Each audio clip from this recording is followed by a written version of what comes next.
Hello friends, இன்றைக்கி நம்ம பார்க்க போகிறது காரம் ரெசிபீஸ். தீபாவளிக்கான காரம் ரெசிபீஸ்.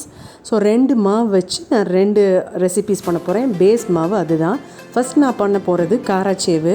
ஸோ அதுக்கு 2 கப் கடலை மாவு, 1 கப் அரிசி மாவு, பூண்டு 3 பல் அரைச்சி போட்டிருக்கேன், பெருங்காயம், உப்பு, மிளகுத்தூள் 1 ஸ்பூன், மிளகாய்த்தூள் 1 ஸ்பூன், பட்டர் 1 ஸ்பூன். இது எல்லாத்தையும் நல்லா முதல்ல பிசைஞ்சிக்கலாம். பிசைஞ்சிட்டு அதுக்கப்புறம் 1 டம்ளர் தண்ணி நம்ம விடலாம். அப்போது கரெக்டாக இருக்கும். ஸோ ரெசிபீஸோட லிங்க் டிஸ்கிரிப்ஷன் பாக்ஸில் இருக்கும், செக் பண்ணி பாருங்கள். ஸோ நல்லா பிசைஞ்சாச்சு.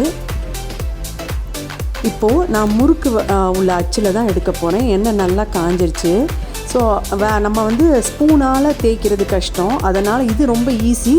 இது காராச்சேவு மாதிரி தான் இருக்கும், ஈஸியாகவும் முடிஞ்சிடும். பிகினர்ஸ்க்கும் இது ரொம்பவே ஹெல்ப்ஃபுல்லாக இருக்கும்.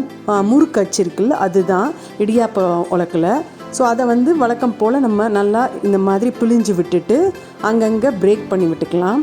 ஃபஸ்ட்டு பிழிஞ்சிட்டு ஒரு 2 நிமிஷம் அப்படியே விட்டுறலாம், கிளற வேண்டாம்.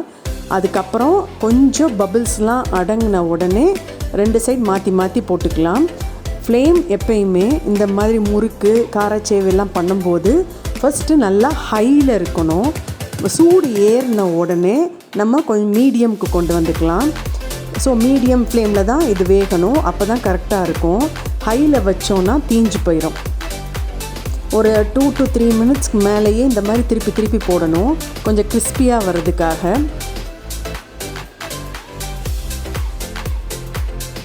எல்லா சைடும் வேகணும், அதனால்.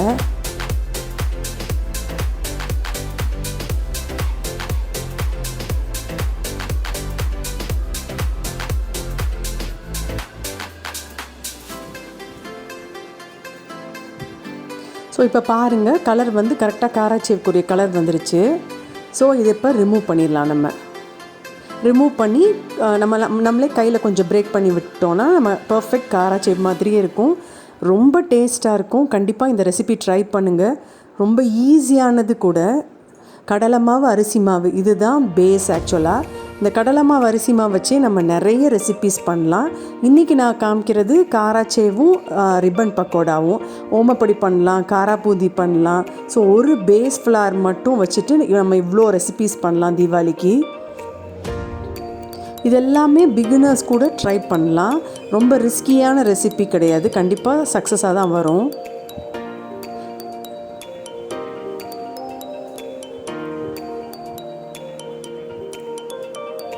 ஒரு ஏர்டைட் கண்டெய்னரில் இதை நம்ம இப்போ ட்ரான்ஸ்ஃபர் பண்ணிக்கலாம். இப்போ கருவேப்பிலை கொஞ்சம் அதே எண்ணெயில் பொரிச்சு எடுத்து வச்சுருக்கேன் வாசத்துக்காக. ரொம்ப நல்லா கிறிஸ்பியாக வந்துருந்துச்சு. ஸோ உங்களுக்கு மிளகாத்தூள் வேண்டான்னா மிளகுலே பண்ணலாம். நான் மிளகு ஒரு ஸ்பூன், அப்புறம் மிளகாத்தூள் 1 ஸ்பூன் ஆட் பண்ணியிருக்கேன். ஸோ நம்மளோட காராச்சேவ் ரெடி ஆயிடுச்சு. நெக்ஸ்ட் பார்க்க போகிறது ரிப்பன் பக்கோடா. இதுக்கு 2 கப் அரிசி மாவு, 1 கப் கடலை மாவு, அப்புறம் பெருங்காயத்தூள், ஒரே 1 டேபிள் ஸ்பூன் பொட்டுக்கடலை மாவு ஆட் பண்ணியிருக்கேன், பட்டர், பெருங்காயத்தூள், உப்பு, சீரகம், மிளகாத்தூள். டிஸ்கிரிப்ஷன் பாக்ஸில் மெஷர்மெண்ட்ஸ் இருக்குது, செக் பண்ணி பார்த்துக்கோங்க. மஞ்சத்தூள் இதெல்லாம் போட்டு ஒரே 1 கப் தண்ணி ஊற்றி நல்லா நம்ம பிசைஞ்சிக்கலாம். ஃபஸ்ட்டு நல்லா கிளறிக்கலாம், எல்லாமே எல்லா இடத்துலையும் ஸ்ப்ரெட் பண்ணுற மாதிரி. அதுக்கப்புறம் தண்ணி ஊற்றி பிசைஞ்சிக்கலாம். பொட்டுக்கடலை மாவு நீங்கள் ஆட் பண்ணாதும் உங்கள் இஷ்டம்தான். கடலை மாவு, அரிசி மாவுலே ரெசிபீஸ் நல்லா தான் வரும். ஸோ இப்போ நம்ம பிசைஞ்சிட்டோம். ஸோ ரிப்பன் பக்கோடாவுக்கு அந்த இடியா பக்கோடாவில் ஃப்ளாட்டாக இருக்கும் பாருங்கள். இதுதான் அச்சு. ஸோ எண்ணெய் காஞ்சிருச்சு. அதே மாதிரி தான் ஹை ஃப்ளேம், அதுக்கப்புறம் மீடியம் ஃப்ளேமில் வச்சுட்டு இது புழிஞ்சு விடலாம். அப்போ தான் கையில் சூடு படாமல் இருக்கும். ஸோ இந்த பபிள்ஸ் அடங்குற வரைக்கும் விட்டுட்டு அதுக்கப்புறம் நம்ம திருப்பி திருப்பி போட்டு எடுத்துக்கலாம். ஸோ ஒரே நாள்லேயே இந்த 2 ரெசிபியும் நம்ம பண்ணிடலாம். எண்ணெயை நம்ம திருப்பி திருப்பி ரீஹீட் பண்ண வேண்டாம். ஏன்னா ஒரே நாளில் பண்ணோன்னா இந்த எண்ணெயை அப்படியே டிஸ்போஸ் பண்ணிடலாம்.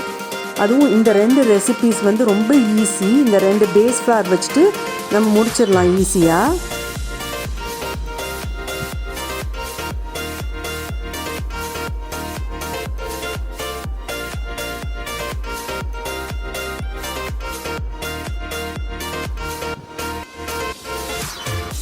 ஸோ இப்போ பாருங்கள் கலர் நல்லா வந்துருச்சு, பபிள்ஸ்லாம் அடங்கிருச்சு.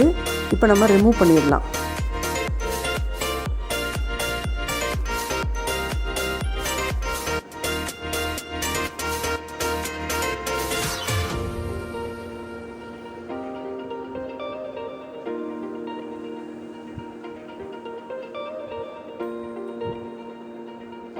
நம்மளோட ரிப்பன் பக்கோடாவும் இப்போ ரெடி ஆயிடுச்சு. இது சாம்பார் சாதத்துக்கு, கர்ட் ரைஸ்க்கு இதெல்லாம் பர்ஃபெக்ட் காம்போ.